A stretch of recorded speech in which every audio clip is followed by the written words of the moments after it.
Usually when we talk about, like, diagnosing a problem, there's this expectation of mechanical precision. For sure, yeah. Think about a medical diagnosis, right? Hmm. You break your arm, the x-ray shows that stark, jagged white line across the bone, and the doctor just points at it and gives you a definitive answer. It's broken or it's not. Right, and that kind of binary diagnosis is, well, it's incredibly comforting. As humans, we want complex systems to be visible and, easily categorized so we can just apply a quick fix and move on. Exactly. But when you step out of the hospital and into the world of local government, that diagnostic x-ray machine suddenly just shatters. Welcome to the deep dive. Yeah. Today we're taking you inside a real, completely unvarnished YouTube transcript of the Gilroy, California City Council. Yeah, and you might think a municipal planning session sounds like, I don't know, a really dry reading of spreadsheets and zoning laws. I mean, I certainly did before looking at this. Right. But what we actually found hidden in these sources is this incredibly tense workplace drama about power, rogue politicians, and honestly, the literal struggle to keep a city functioning. It really is. We're analyzing two very different primary sources today from a special city council meeting that was held on March 25, 2026. The first is the official agenda packet. And this thing is, it's 27 pages of dense, formalized government structure. Yeah, it's intense. Stamped with city seals, wrapped in all these ADA compliance notices, filled with rigid priority spreadsheets. This document is basically the government exactly as it's supposed to exist on paper. On paper, right. But then we have the second source, which is the YouTube transcript of that exact same mid-year strategic planning session. Right. And this is the reality. Watching the reality collide with the paperwork is just a masterclass in human dynamics. It really shows you exactly how the sausage is made. Right, and how it's sometimes just dropped on the floor when elected officials actually have to sit in a room and agree on things. Okay. Let's unpack this. To really understand the tension in this room, you first have to understand I guess you'd call it an invisible electrical fence that these council members are operating within. Back in 2022, the Gilroy City Council adopted something called council norms. Council norms, yeah. And these aren't municipal laws that apply to you or me or the citizens. They are essentially this incredibly rigid HR handbook governing how the elected officials are allowed to speak to each other. How they direct city staff, how they interact with the public, it's all in there. Exactly. And to help them navigate this complex web of norms for their mid-year check-in, they brought in an outside facilitator. Right, a guy named Dave Sykes. Dave Sykes, yeah. The transcript mentions he has 40 years of local government experience, eventually retiring as the city manager of San Jose, which is, a massive operation. Oh, a huge city. But what makes Sykes so effective in this specific transcript isn't just his resume. He mentions right at the start that his mom lives just a block away from the Gilroy council chambers. If we connect this to the bigger picture, Sykes is bridging a really crucial gap here. A major city like San Jose operates almost entirely on deep bureaucratic structure, right? Sure. Whereas a smaller community like Gilroy often relies on much more informal interpersonal relationships. Sykes understands the dense mechanical structure required to run a city, but he's grounding that expertise in the very real local reality of the town his family actually lives in. Which gives him a lot of credibility in that room. Exactly. And he uses that dual perspective to immediately target the most sensitive nerve in the room, which is how the council behaves before a vote even happens. Yeah, he points him straight to Norm 1.7, which revolves around Robert's Rules of Order. Now, for anyone listening who hasn't sat through, a tense board meeting, Robert's Rules of Order is essentially a parliamentary rule book. A very strict one. Very strict. It's a set of mechanical procedures designed to stop a meeting from devolving into a chaotic shouting match by dictating exactly who gets to speak and when. And Sykes focuses on a very specific, incredibly difficult psychological boundary within those rules. He warns the council about the dangerous line between asking questions and deliberating. Oh, this was fascinating. Right. His instruction is that when a topic is presented, a council member is only allowed to ask staff factual, informational questions to understand the issue. Just the facts. Just the facts. They must entirely hold back from deliberating, meaning they cannot show their hand, debate the merits of the idea, or argue their personal viewpoint until after the public has had a chance to speak. Which, makes logical sense on paper. It's like a jury deliberating out loud while the witness is still on the stand giving testimony. You have to let the public feel like their testimony actually matters and could sway the outcome. Otherwise, what's the point of the public comment? Exactly. If you start debating your fellow council members immediately, you are just talking to a wall of decision makers who have clearly already made up their minds. The theory is perfectly sound, but human psychology just fights against it at every turn. When you hear an idea, particularly a controversial one, your brain immediately categorizes it. Right, you want to jump in. You want to judge it, dissect it, broadcast your opinion to prove your political stance. Yeah. Holding that back requires overriding your base instinct to argue. And you see that internal struggle happen in real time in the transcript. Almost immediately after Sykes gives this warning, Mayor Greg Bozzo jumps in for a reality check. Yeah, he really struggles with it. He does. He asks for clarification, saying something to the effect of, like, so if there are questions between council members, ideally they would hold off until the deliberation point. He is openly acknowledging how brutally difficult this is. Oh, absolutely. How? Imagine you're sitting in that room, your political opponent just suggested a policy you think is terrible, Yeah. and you're expected to just ask a polite, clarifying question instead of tearing the idea apart. Right. Like, could you clarify how much this terrible idea will cost? Exactly. It demands an exhaustive level of self-policing. Every time a council member opens their mouth, they have to run this internal diagnostic like, am I asking this question because I genuinely need a factual data point about the budget, or am I phrasing my argument in the form of a question to publicly trap my opponent? Yeah, it's a tightrope. But navigating how to speak to each other without tipping their hands is really only the warm-up act. The real friction driving this strategic planning session is how they decide what they are even allowed to talk about in the first place. Right, which brings us to the FAIR policy, The FAIR policy, yeah. adopted in March 2024. FAIR stands for Future Agenda Item Request. It represents a fundamental mechanical shift in how ideas enter the municipal bloodstream in Gilroy. Right, because before 2024, the process was incredibly organic. If you were a council member and a resident came to you complaining about a complicated zoning issue, you could just bring it up verbally at the end of a meeting. Just flag it right there. Yeah, just ask the rest of the council if they wanted to discuss it. It was fast, and it was highly responsive to the public mood. Fast, but highly volatile. Yeah. Under the FAIR policy, that organic verbal request is completely banned. Banned. Wow. Now, if a council member wants to discuss an idea, they have to physically draft and submit a formal 2-page memo. But it's not just a quick summary. This memo must detail the historical background of the request, calculate the estimated fiscal impact on the city budget, and project the specific impact on city staff time. That is a lot of homework. And furthermore, it has to be submitted to and cleared by the city administrator days in advance of a meeting. That is a massive administrative hurdle. I mean, imagine you're an elected official trying to quickly solve a constituent's problem, and instead you're told to go back to your office and calculate hours of staff diversion for a 2-page brief. It slows everything down. It does. And this single policy creates an intense, fundamental clash of worldviews on the council. It basically divides them into 2 distinct factions. You have the anti-bureaucracy camp, that's council members Kelly Ramirez, Carol Marquez, and Dion Bracco. They argue this policy is a deliberate muzzle on their democratic mandate. And Councilmember Ramirez presents a vital philosophical argument regarding representation. She argues that she was elected to be a conduit for the residents. She states she feels an obligation to bring resident concerns forward for public discussion, even if she fundamentally disagrees with the idea herself. Right. For her, the act of putting the topic on the official record is the essence of democratic representation. I have to admit, I initially struggled to understand her logic there. Like, why would you spend time championing an idea you don't even personally support? Well, it's about being a voice for the voiceless. Yeah. Sure, but Councilmember Zach Hilton actually pushes back on Ramirez in the transcript, essentially arguing that bringing forward an idea you don't back is just performative politics. To me, this FAIR memo acts a lot like a cover charge at a club or a venue. A cover charge? How so? Well, if you let anyone into a venue for free, it gets chaotic. People wander in just to make noise and wander out.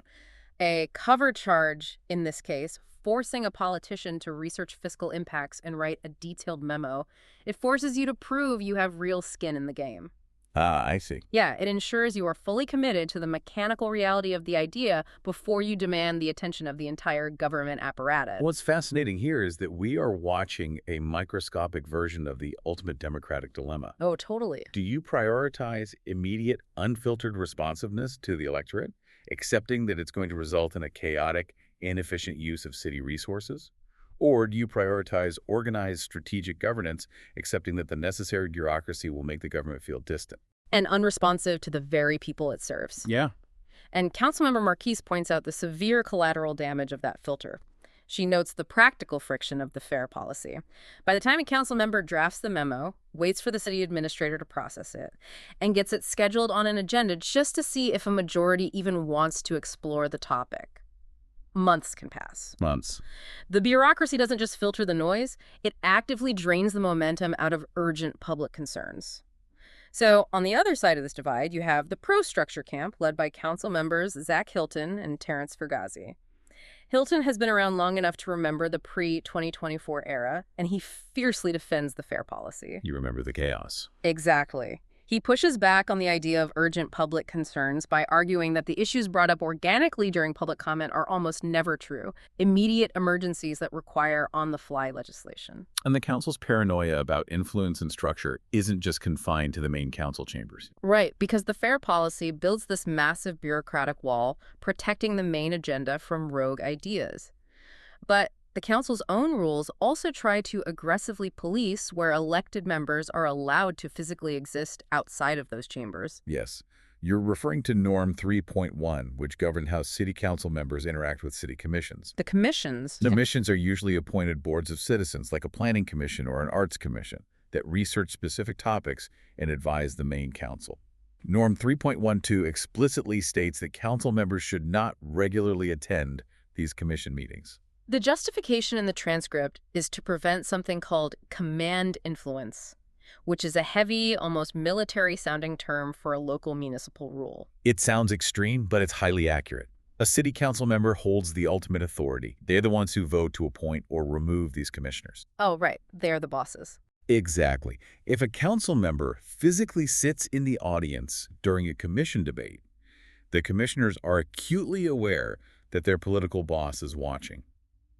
Dave Sykes, the facilitator, bluntly warns the council not to underestimate the psychological impact of their presence.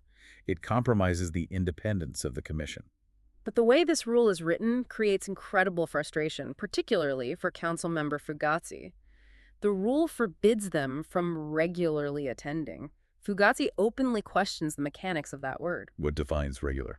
Exactly. If he shows up to a commission meeting once a year to listen to a specific debate, has he broken the rule? He just hates navigating this vague, subjective boundary. And this is where physical space, governance, and modern technology unexpectedly collide.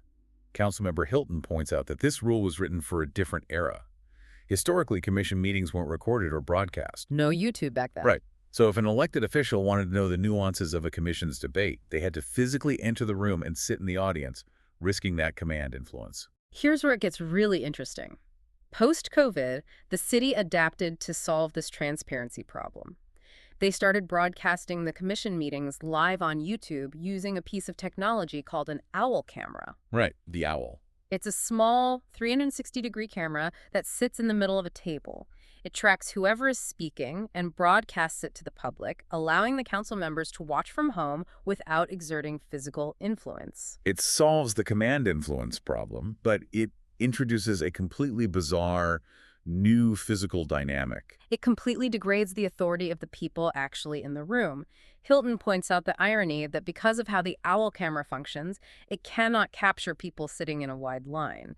So the community members and the commissioners are forced to abandon the elevated dais. There's a big, impressive wooden desks at the front. Yeah, the desk's designed to project civic authority.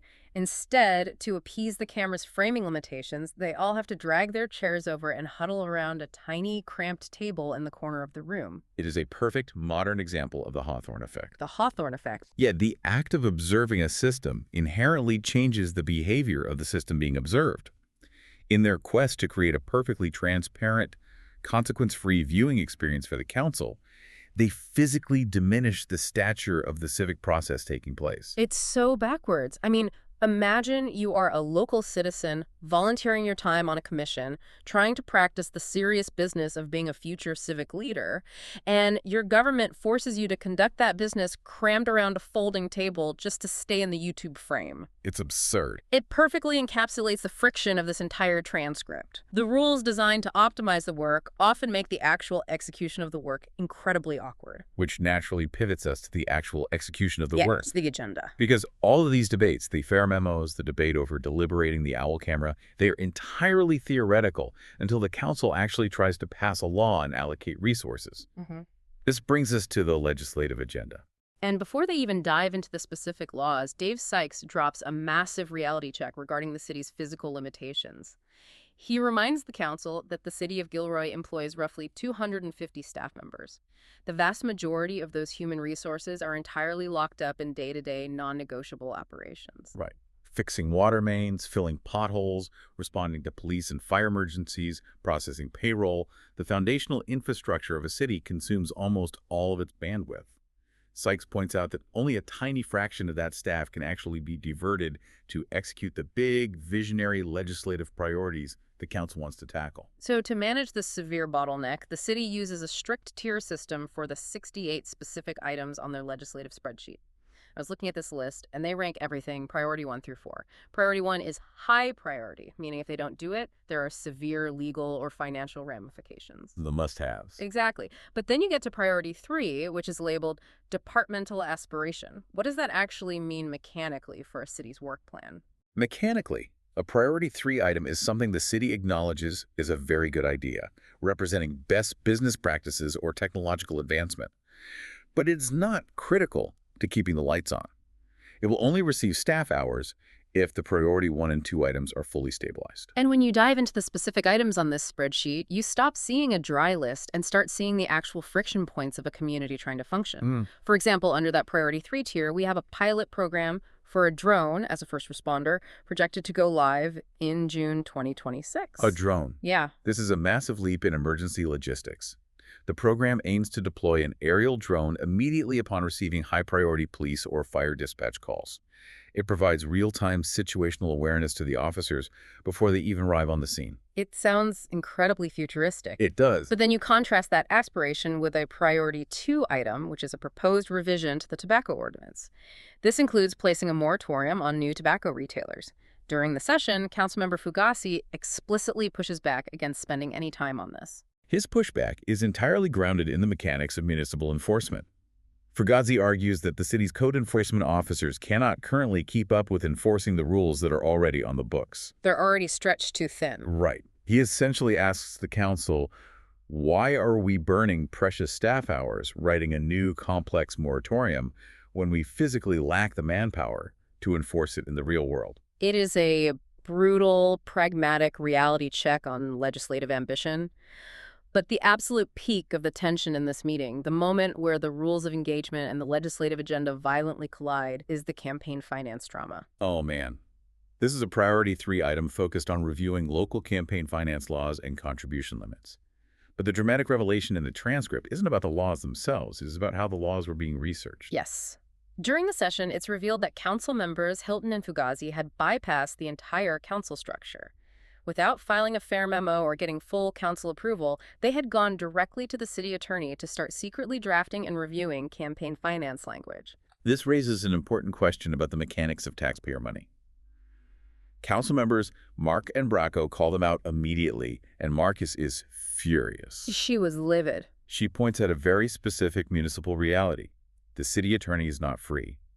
Every time a single elected official initiates a project with the city attorney, it generates billable hours that drain the city's limited budget. Exactly. Marcus is arguing that 2 council members essentially initiated an off-the-books project using public funds. The city administrator actually has to intervene in the argument to stop the bleeding. He really has to step in. Yeah, he sides with Markin and Bracco, stating definitively that this project must be pulled back under the oversight of the full council.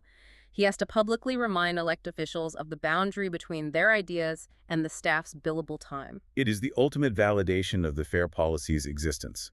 The bureaucracy exists because the moment you remove the requirement to document the fiscal impact and get administrative clearance, human nature just takes over. People just do what they want. Politicians will simply walk into the attorney's office and start spending city money to achieve their individual goals. And we see another variation of this boundary testing with the unhoused policy. This is a priority 2 item aimed at developing a regional approach to homelessness. Right. And Councilmember Ramirez intervenes aggressively on the mechanics of how this policy will be written. She demands that a full council study session be scheduled before the city staff even begins drafting the framework.